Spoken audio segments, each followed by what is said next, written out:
So today we're going to begin with the Module 1 of our Support Lab topics, our 050 for TRS. And we're going to examine and look at whole numbers and integers, which we had already discussed previously in our class, but we're going to do a little bit of review just to make sure that we're on top of that for today. So if you look and see, the first section that we're going to look at in today's topic is going to be what's called fundamental concepts and basic word problems. So looking at whole numbers and their place value is kind of going to be our first focus.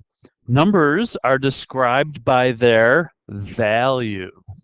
So the value is how much something is worth, right? So a number describes how much they're worth. So we're going to be focusing on that as well.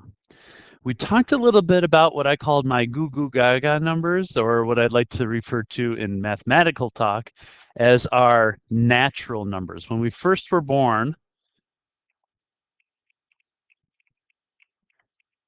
we learned how to count by using books that counted things. So we had like 1 fire truck, 2 bananas, 3 apples, and so forth. But they're also called our counting numbers. So naturally, we learn to count by counting items, and they also are called our counting numbers.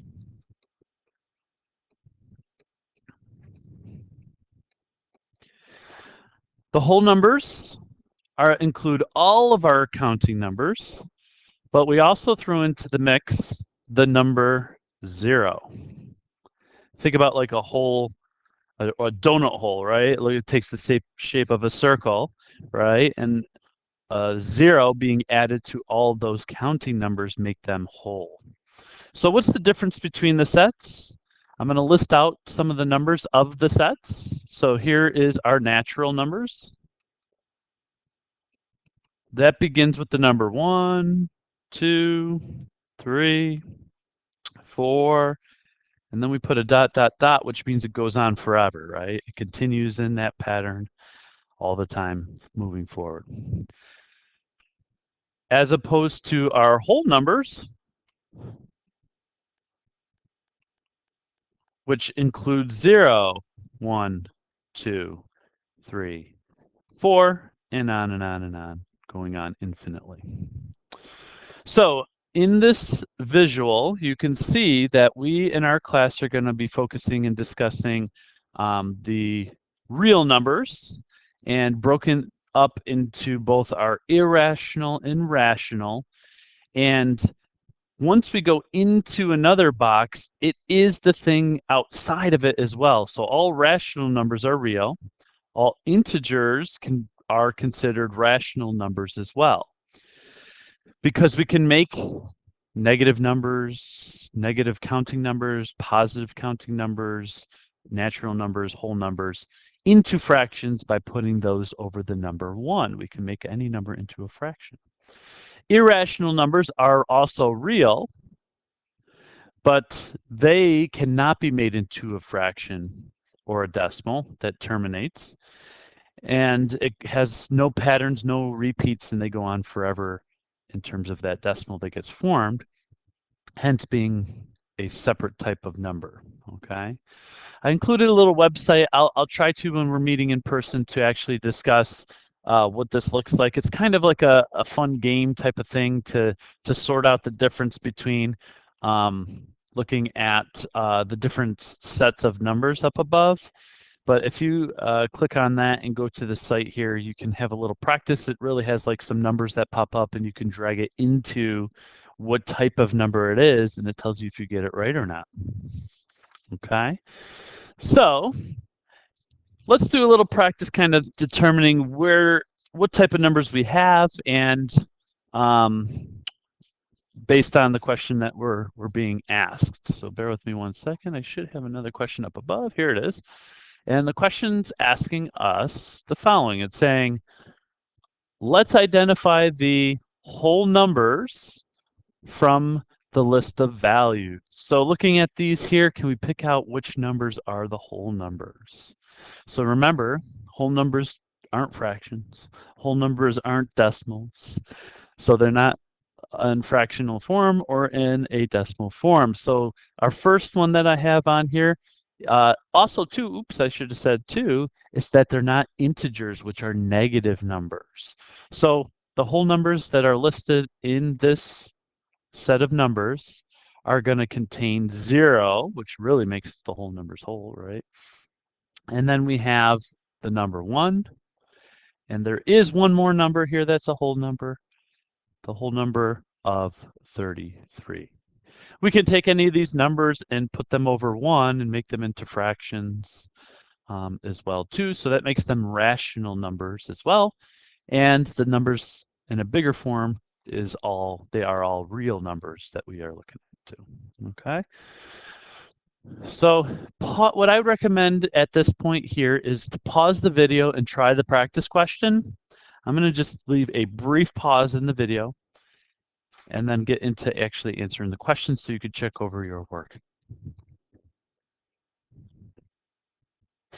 All right, welcome back. And here is the way that we can determine they want us to sort out which ones are natural versus which numbers are whole numbers.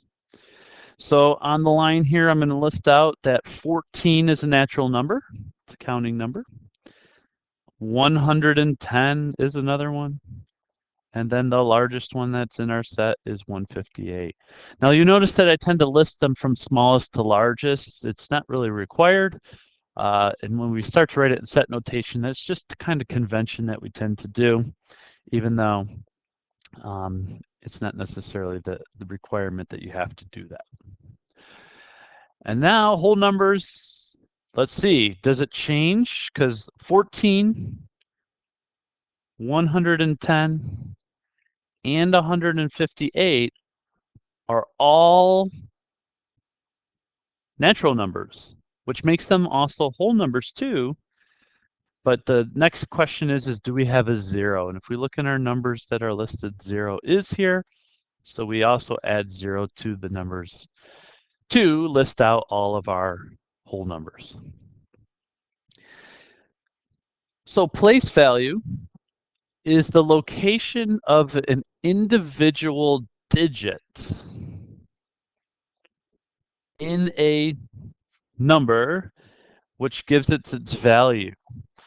Very often we can represent this and examine this very nicely with a visual representation or tying it into something in the real world, like money, or like using base 10 blocks. So on the example that I have for you, I decided to show you an example using base 10. Okay.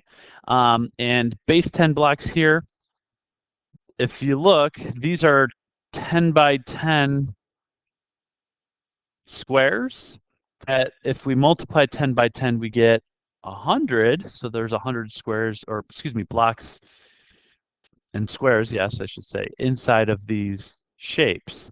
So if I were to list out the number representation of this here, I have 300, because there are 3 of these. These contain 10. Okay. So I have a total of 1, 2, 3, 4, 5 of those. So I would add 5 of them to it. And then this last set of blocks, they're separated, they're not connected. So if they were connected, they'd consider to be 10. But there are only 6 of those. So I'm going to add 300 plus, oh, I'm sorry, this should be 5 times 10. So there should be 50, not just 5. Oh my goodness, I almost messed that up. So 300 plus 50 plus 6 ends up giving us how many total squares we have here, which is 356. Now we can do the same thing with money, right? Like dollar bills are worth 100. So like each of these blocks could be like $1. Here, these are all like dimes. Each dime's worth 10 out of 100.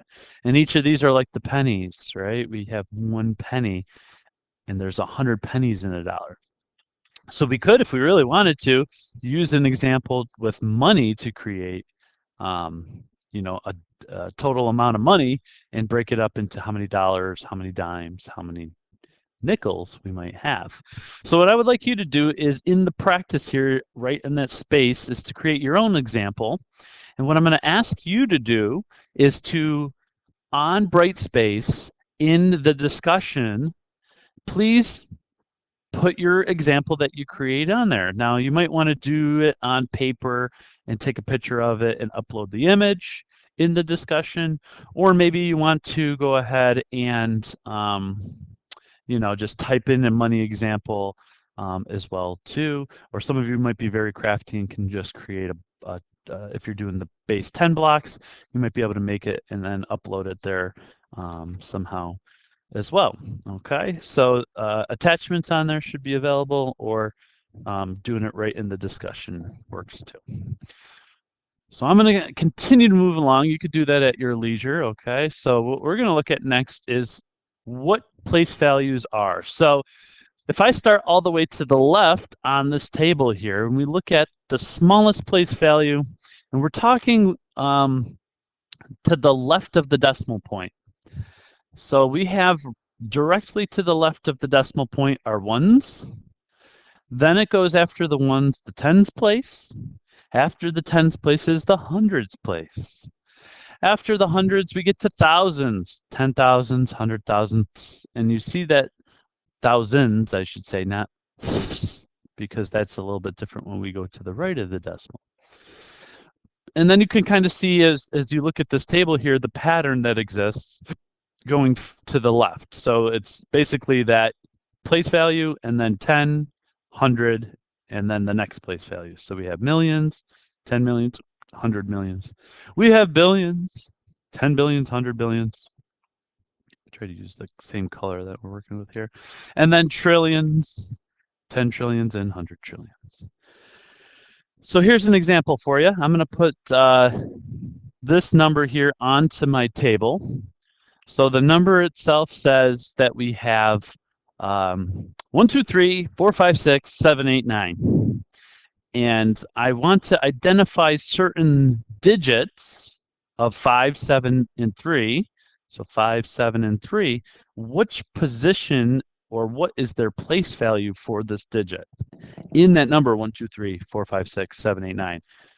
So I'm going to just fill in this chart. So I'm going to go 9, 8, 7, 6, 5, 4, 3, 2, 1. And so I'm looking for the first question, where is the 5?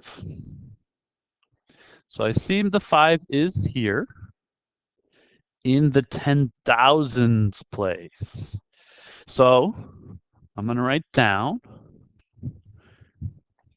10,000.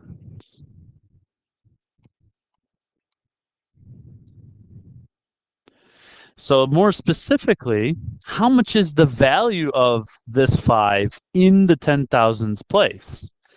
So it's actually, if we look here in the number, it stops right around there, right? It stops right around here. So the 5 specifically has a value, and I'm going to say its value is 50,000.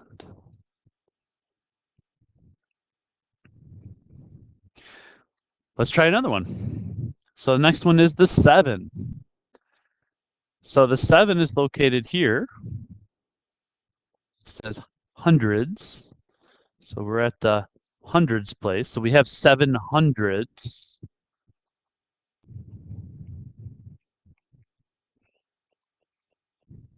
So if I write that in terms of a symbols, right, this would be 700. And I hope you can see that. It's kind of tough with me not being right with you to point out and show it, but hopefully you're seeing how that's the case. Okay. And our last one, actually, I got to move this here out of our, whoops, excuse me. Sorry about that. I'm going to, it's not going to work. All right, let me, how about I, bear with me 1 second. And I'm going to write 6, 7, 8, 9. All right. So the last one is R3. Okay, so R3 is all the way over here. And if we notice that that 3 has the value of how much? Well, it looks like it's in the 10,000s place. Nope, just kidding. I'm not looking at the right number. I don't know why I put that with the 5. That was our first one. We're actually in the millions place for 3, right? So I'm going to write that down. The 3's value, its place value, is the millions. And so we have 3 million. So 3 million is a 3 with 6 zeros that follow it.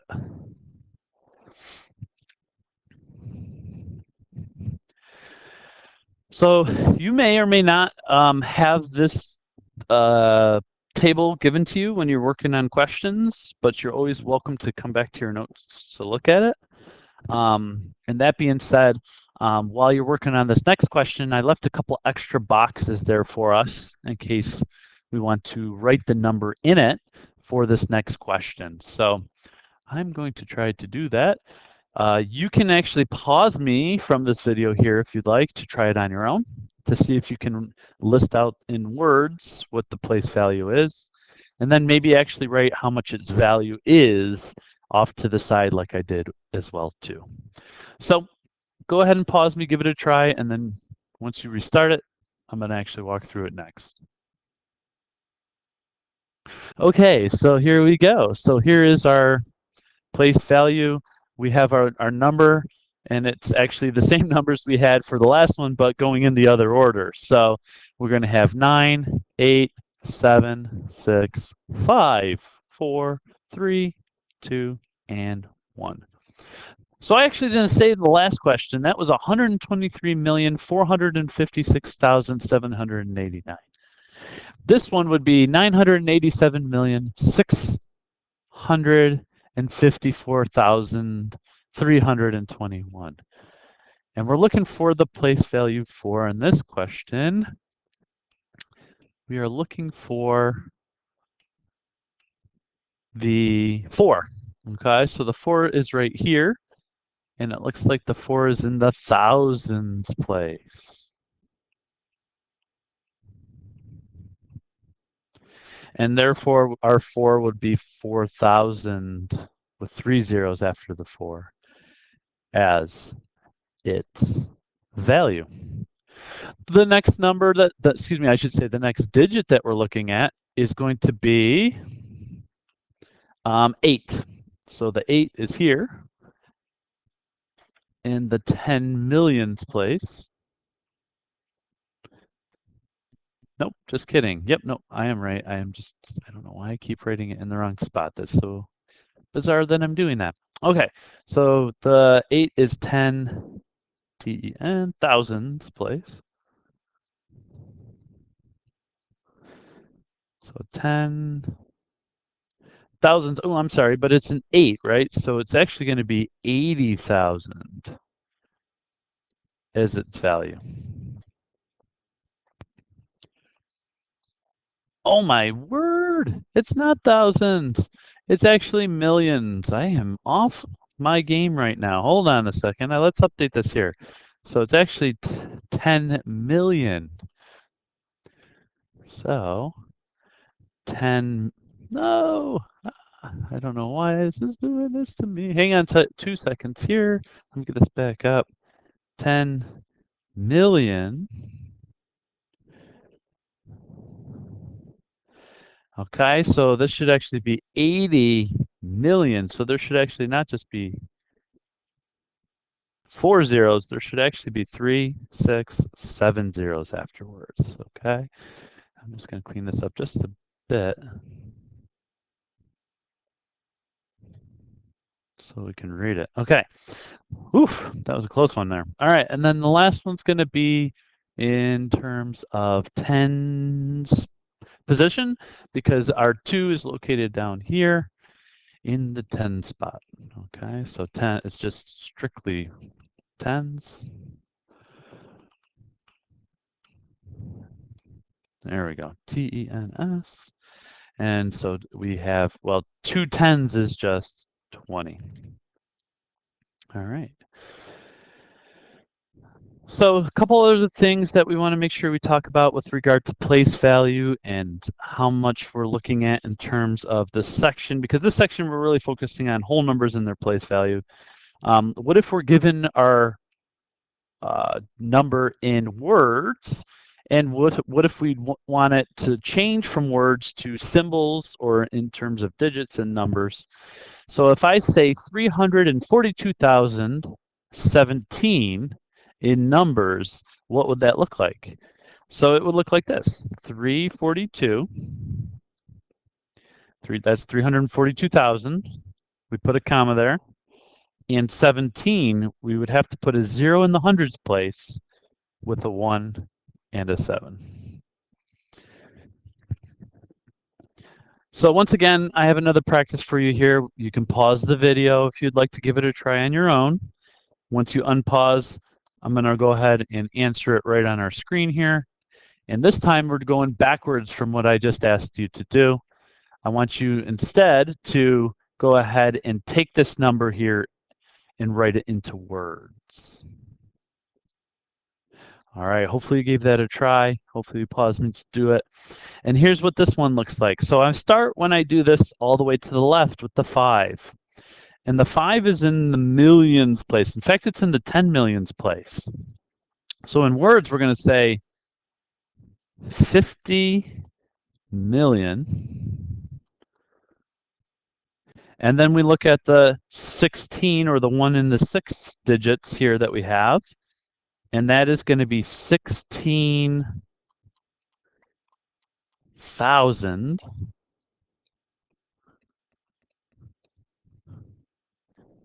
And then we need to look at the 7 and the 2, but the 7 is in the hundreds place, so it's going to be 702. Or we can just say, I don't sometimes say the and, because when we say the word and, we're sometimes implying there is a decimal point.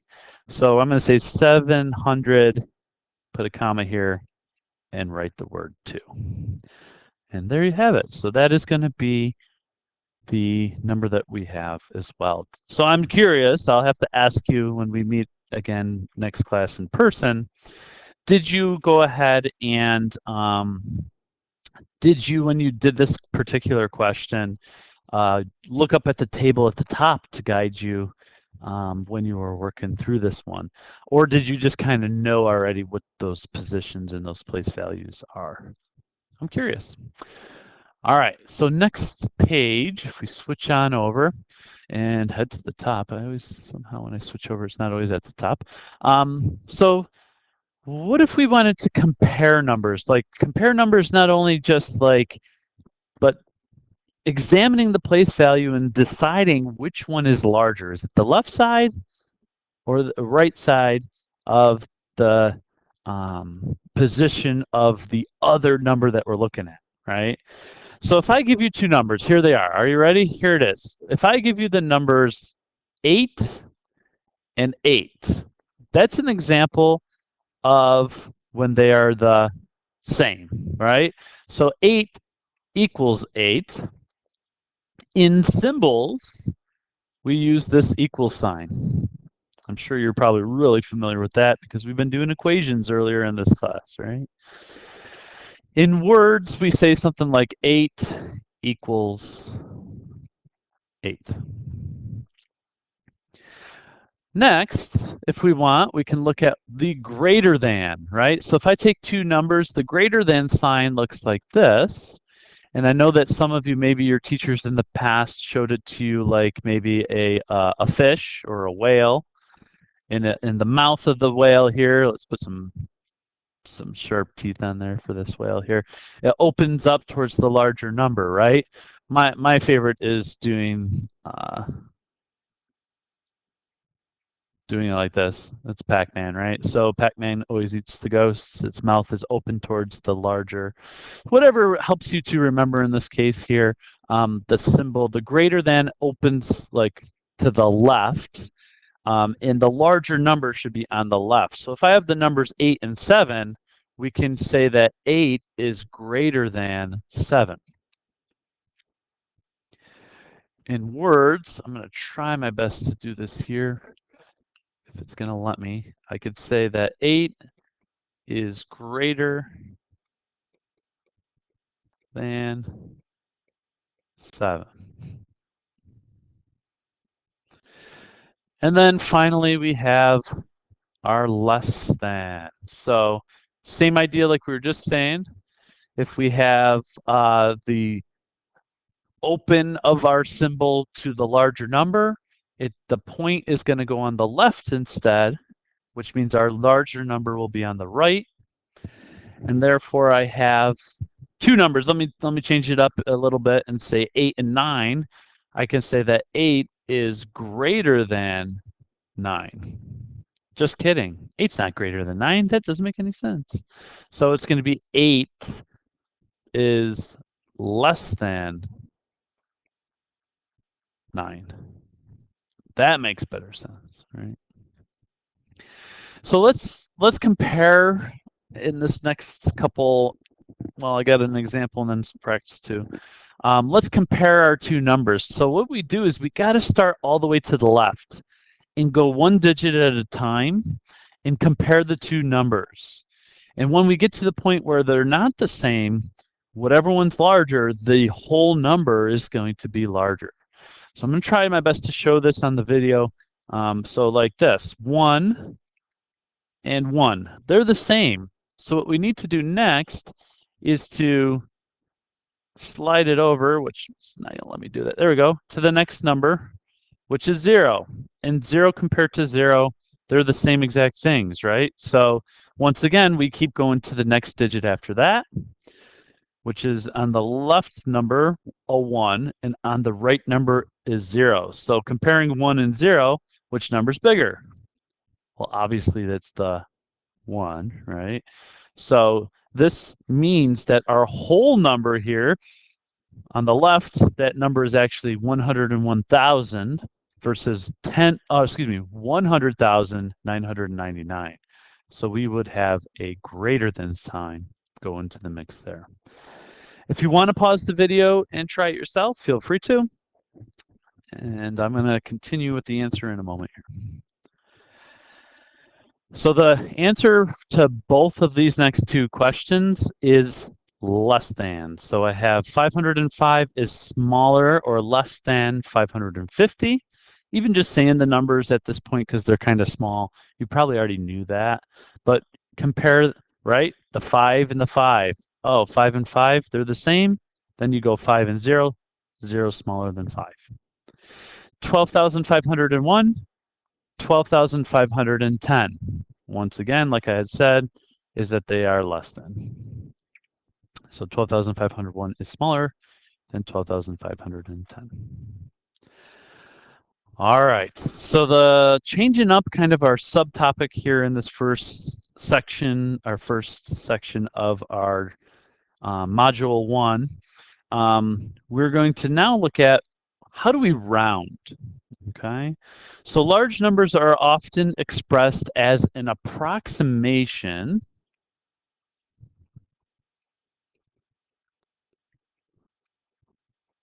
which is sometimes easier to express and explain.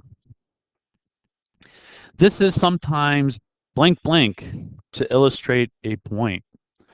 And so I'm going to use the words. Sometimes it's just good enough. And not too long ago, we discussed things like estimation, where when we estimated, those were good enough to get an answer to illustrate points as well, too. But when we round at the end. When we estimate, we were doing the rounding earlier on. So here's kind of some things to consider on this, okay? So there are kind of a checklist or steps to do when you're following rounding a whole number. So the first thing is to identify the digit to be rounded. Look to the digit to the right of the number that you are rounding. When we identify, sometimes we circle the number. Some people like to underline it. Sometimes you just put your pencil on it. If it's 5 and above, you're going to round the digit up.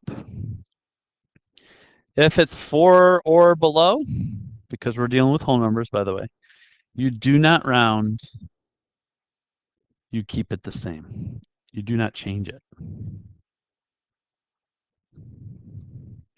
So I know that some teachers in the past might have had a nice little rhyme or something like 5 or more, raise the score, 4 or less, let it rest. But I don't tend to use that a ton, but I know that it's pretty popular of a saying that some teachers do use. So maybe your teacher in the past has said that.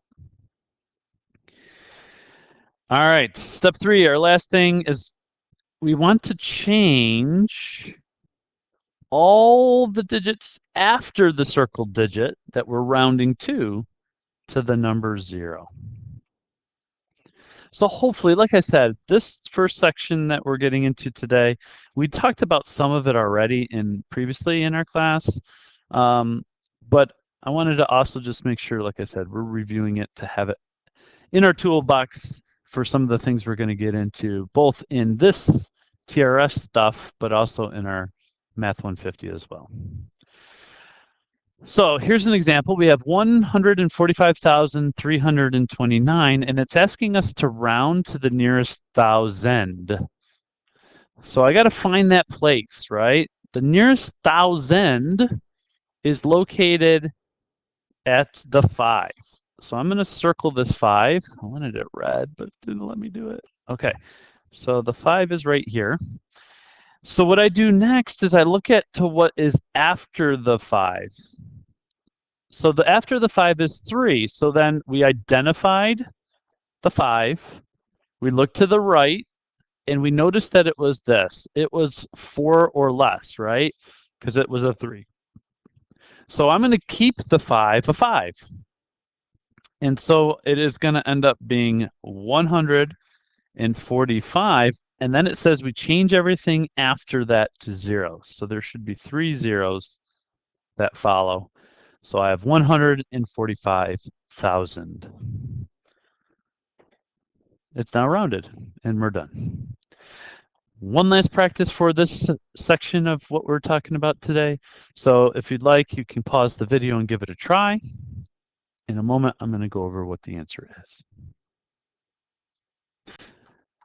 All right, hopefully you gave that a good try, see how you did. And so in this case here, the 10,000, our 10,000 place is at the 2. We look after the 2 and see what that is. So identified, look to the right, found a 5.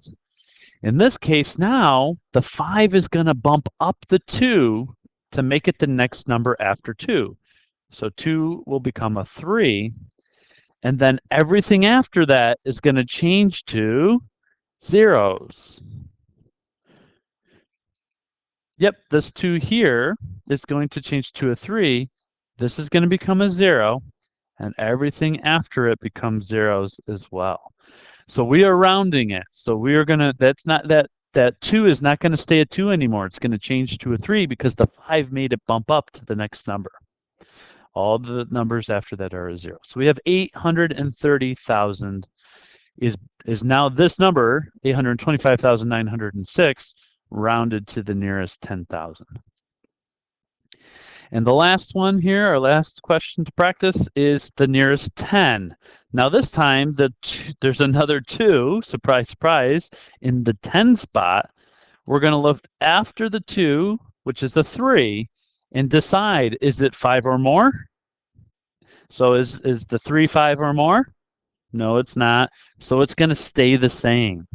So we have 751,820, right? Because that 3 changes to a 0.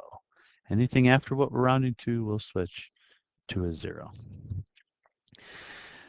All right. So another thing too, if you have any questions on any of this stuff while you're watching the video, I should have said this from the beginning, and I apologize that I didn't. That if you want to send me an email or even maybe write some stuff down, if you got any questions, we could discuss it next class as well too. Okay. So the last little thing from this here is just kind of a summary that kind of gives you some more words to consider.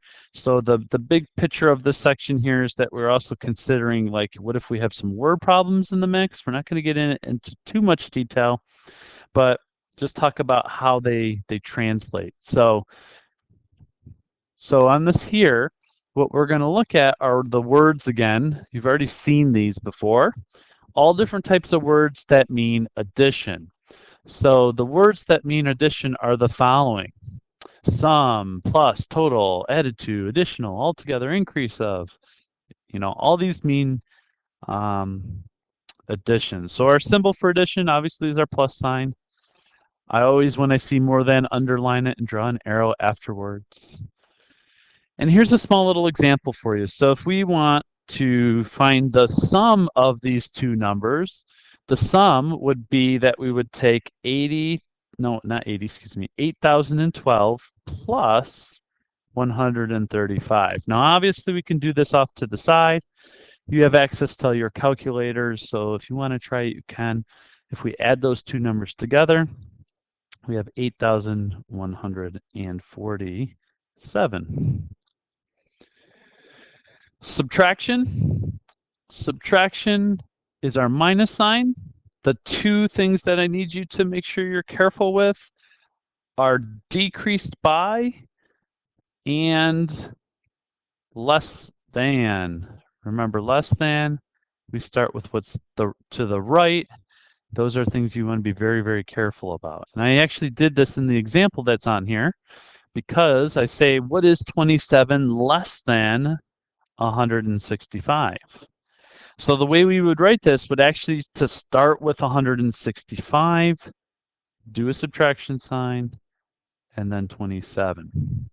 And same thing, we can do this off to the side if we'd like. If we wanted to show it by hand, you might click it on your numbers on a calculator and see what you get. The answer would be 138. And last but not least, we got multiplication and division, product, times. The most popular ones that tend to be on here is the multiplication tends to be, sorry about this, give me 2 seconds. I'm just trying to pick the right color I want to use. Okay, multiplication sometimes tends to be a dot or parentheses. We really don't like to use X in our class because with algebra, the X sometimes is their variable. And like I said, product tends to be the one that shows up a lot, and sometimes students get product and quotient mixed up in their mind. So just be a little careful on that. Okay, so the product of 67 and 32, we could either write that as 67.32, but sometimes that looks like a decimal point. So I like to do 67 parentheses 32. And when we multiply that out, we would end up getting 2,144. And last but not least is division. Okay, so division, sometimes we would use our division sign. Like, if I can get the color I want, that would be awesome. How about a division sign like this? But we kind of step away from that in our class, and I know division bars are often frequent, but I have been telling you that fraction bars tend to be how we show division. Also, quotient tends to pop up a lot. You want to kind of in your mind separate the difference between that and a product. And so if I write this example, 557 divided by 25, I can say 557 over 25 like a fraction. Obviously, we could write it in as 557 divided by 25. I can also do a 25 going into 557. That means the same thing too. When you divide it, you actually get out 22 with a remainder of 7. But we like to make that into a fraction. So we take that 7 and put it over what we divided by, which is 25. So that would be our answer there too. This number terminates to, so you end up, if you're a decimal fan, putting it as a decimal as well too would be acceptable if you end up getting a nice round answer, a terminating number on there. So if you divided the 7 by 25, you get 0.28. So 22.28, it would be an acceptable answer as well too. All right, so at this point, there you should have, because I think I gave it to you, your check your understanding questions. So those are, like I said, you're going to have those answers up on Brightspace. I'll make sure that those are up there for you at some point. They're just extra problems for you to try. Like our first section of our TRS support class topics, when it comes time for your quiz, you can use these notes that you have in front of you, and you can use the check your understanding questions to help you with your quiz when it comes time in class, okay? So give those a try and let me know if you have any questions. Don't have to wait till next class. You can send me an email. I'll check that this weekend as well, and we'll go from there. So there you have it. Have a good day, and if you haven't watched the other sections video yet, we'll make sure you get on there and do that as well too.